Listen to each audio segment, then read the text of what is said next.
தமிழக பாஜக முன்னாள் தலைவர் அண்ணாமலை ஆந்திராவில் இருந்து ராஜ்யசபா எம்பியாக தேர்வு செய்யப்படவுள்ளதாக தகவல் வெளிவந்துள்ளது.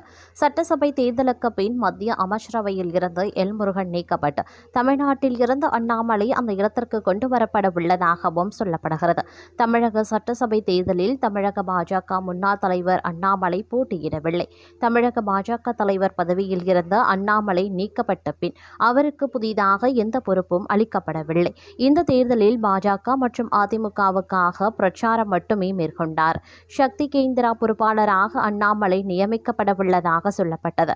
ஆனால் கடைசி நேரத்தில் பாஜக தலைமை அந்த பொறுப்பையும் அண்ணாமலைக்கு அளிக்கவில்லை.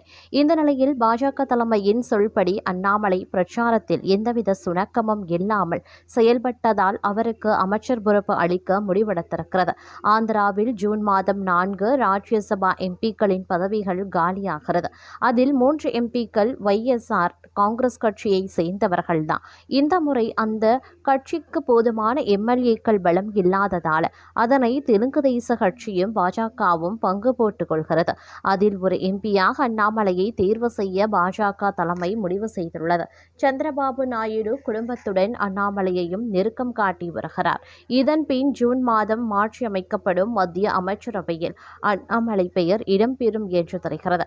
கடந்த சட்டசபை தேர்தலுக்கு பின் எல் முருகன் ராஜ்யசபா எம்பியாக தேர்வு செய்யப்பட்டு மத்திய இணையமைச்சராக பொறுப்பேற்றிருக்கிறார். அதேபோல் இம்முறை அண்ணாமலைக்கு அந்த வாய்ப்பு வழங்கப்படவுள்ளது.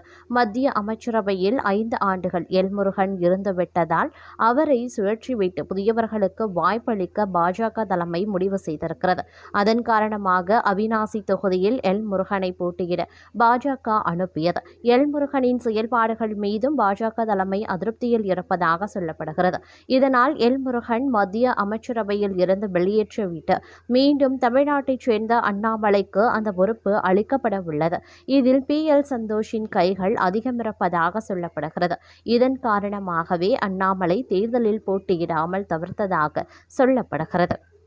அதே நேரம் மற்றொரு புறம் பார்த்தோம் அப்படின்னா யாருக்கு மெஜாரிட்டி கிடைக்காது அப்படின்னும் தாமரை தயாராகிறது அப்படின்னு பாஜக ஒரு கருத்தை தெரிவித்திருக்காரு.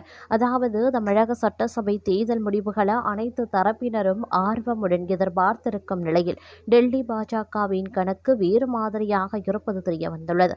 டெல்லி பாஜக தலைமை தமிழ்நாட்டில் யாருக்கும் பெரும்பான்மை கிடைக்காது என்று நம்புவதாகவும் NDA கூட்டணி 100 தொகுதிகள் வரை வெற்றி பெற வாய்ப்புள்ளதாகவும் தெரிய வந்துள்ளது. தமிழக சட்டசபை தேர்தலுக்கான வாக்குப்பதிவு ஏப்ரல் 23ஆம் தேதி நிறைவடைந்தது. இந்த தேர்தலுக்கு பின் திமுக தலைவர்கள் ஓய்வு எடுக்க சுற்றுலா தலங்களுக்கு படையெடுத்தனர். எடப்பாடி பழனிசாமி அதிமுக ஆட்சி கட்டாயம் அமையும் என்று குடும்பத்தினருடன் நம்பிக்கையாக கூறி வருகிறார்.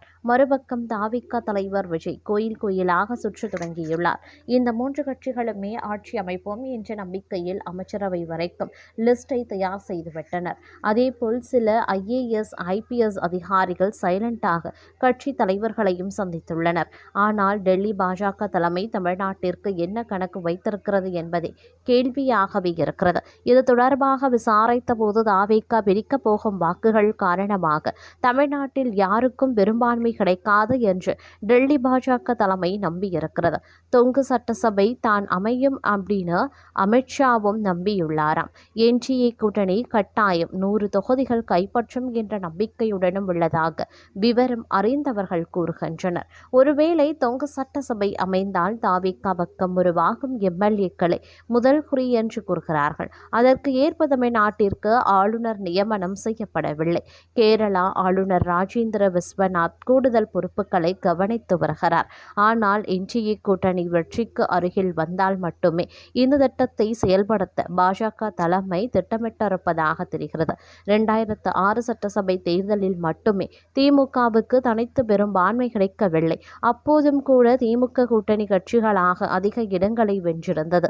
திமுக தனி பெரும்பான்மை பெறாததற்கு விஜயகாந்தின் அரசியல் வருகை காரணமாகவே அமைந்தது. தற்போது விஜய் அரசியல் வருகை மீண்டும் அப்படி ஒரு சூழலை உருவாக்குமா என்பதை மே 4ஆம் தேதி வரை பொறுத்திருந்துதான் பார்க்க வேண்டும்.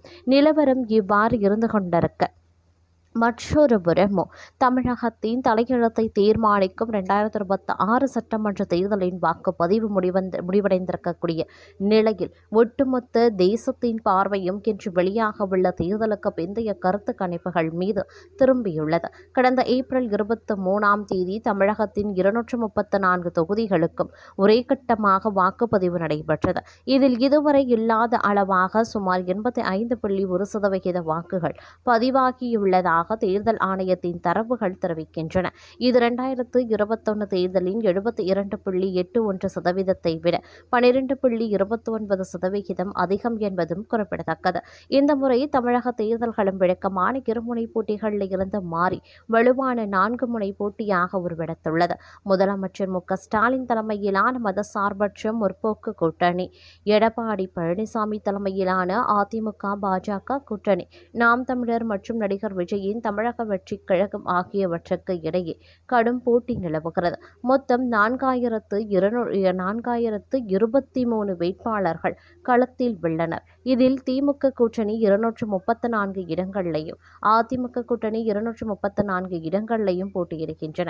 தமிழக வெற்றிக் கழகம் முதல் தேர்தலேயே தனித்து 234 தொகுதிகளிலையும் வேட்பாளர்களை நிறுத்தி ஆச்சரியப்படுத்தியுள்ளது. இன்று மாலை 6:30 மணிக்கு மேல் வெளியாக உள்ள கருத்து கணிப்புகள் யாருக்கு மெஜாரிட்டி கிடைக்கும் என்பதை ஓரளவுக்கு கோடிட்டு காட்டும். 234 உறுப்பினர்களை கொண்ட தமிழக சட்டமன்றத்தில் ஆட்சியை பிடிக்க 118 இடங்கள் தேவை. 2021 திமுக கூட்டணி 159 இடங்களை பெற்று ஆட்சியை பிடித்தது. அதில் திமுக மட்டும் 133 இடங்கள்ல வென்றது.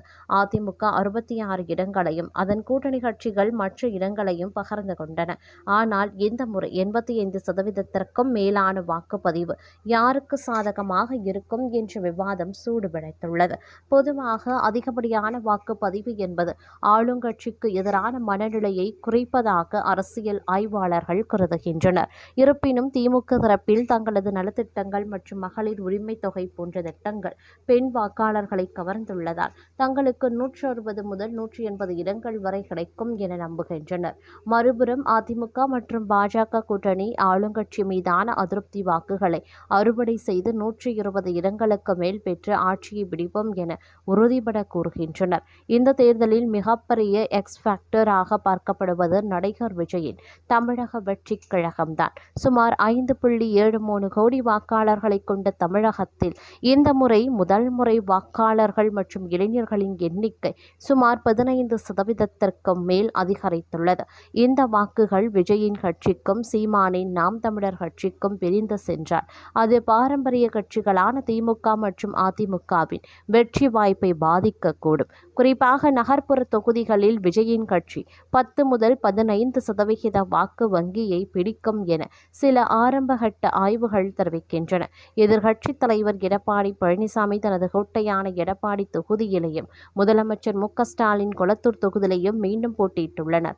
துணை முதலமைச்சர் உதயநிதி ஸ்டாலின் சேப்பாக்கம், திருவல்லிக்கேணி தொகுதியில் களம் காண்கிறார். நடிகர் விஜய் பெரம்பூர் மற்றும் திருச்சி கிழக்கு தொகுதியில் போட்டியிடுகிறார். இந்த முக்கிய தலைவர்களின் வெற்றி வாய்ப்புகளும் இன்றைய கருத்து கணிப்பில் ஓரளவு தெரியவரும்.